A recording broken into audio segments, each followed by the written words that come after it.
Hello all welcome to hello Bible channel. ఈరోజైతే కద్దు కీర్ చేస్తున్నా ముస్లిం స్టైల్లో ఉండి చూసేయండి ఏం కావాలో. గీ, సొరకాయ తురుము, మిల్క్ మేడ్, డ్రై ఫ్రూట్స్, కర్బూజా గింజలు, షుగర్, బాయిల్ చేసుకున్న సాబ్దాన్ అండి, మిల్క్ చూపుడే మర్చిపోయినా మిల్క్ కూడా. ఇప్పుడైతే స్టవ్ ఆన్ చేసి గిన్నె పెట్టి నెయ్యి అయితే వేసుకోవాలండి. ఇప్పుడు డ్రై ఫ్రూట్స్ని ఫ్రై చేసుకోవాలి. ఇప్పుడైతే ఫ్రై అయిపోయినాయి కదండి, డ్రై ఫ్రూట్స్ని ఒక బౌల్లోకి తీసుకోవాలి.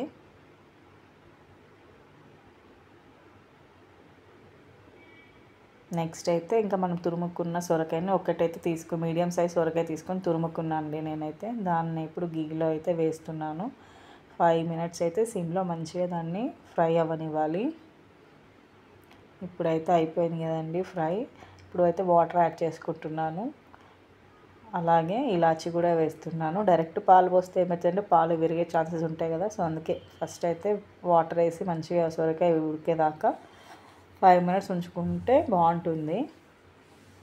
ఇప్పుడైతే ఇది అయితే బాయిల్ అవుతుంది కదా, ఈ టైంలో ఇంకా షుగర్ 1 cup తీసుకున్నా నేను. అలాగే బాయిల్ చేసుకున్న సాబ్దానా వేసుకొని ఒకసారి కలుపుకొని 2 minutes అయితే సిమ్లో అలా ఉంచుకోవాలి. ఇప్పుడైతే నేను ఆల్రెడీ బాయిల్ చేసుకున్న మిల్క్ అయితే యాడ్ చేసుకున్నా. 1/2 లీటర్ అండి, ఫుల్ క్రీమ్ మిల్క్ తీసుకున్నా. మంచిగా దీన్ని కూడా ఒక 10 minutes సిమ్లో బాయిల్ అవ్వనివ్వాలి. ఇప్పుడు నెక్స్ట్ మనం మిల్క్ మేడ్ అండి, ఒక చిన్నది వేసుకున్నా. అది ఆప్షనల్, ఇది వేసుకుంటే వేసుకోవచ్చు లేకపోతే లేదు. ఇప్పుడు ఫ్రై చేసిన డ్రై ఫ్రూట్స్ వేసుకోవాలి.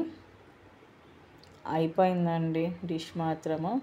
దీన్ని ఇప్పుడు ఒక బౌల్లోకి సర్వ్ చేసుకోవాలి. ఇది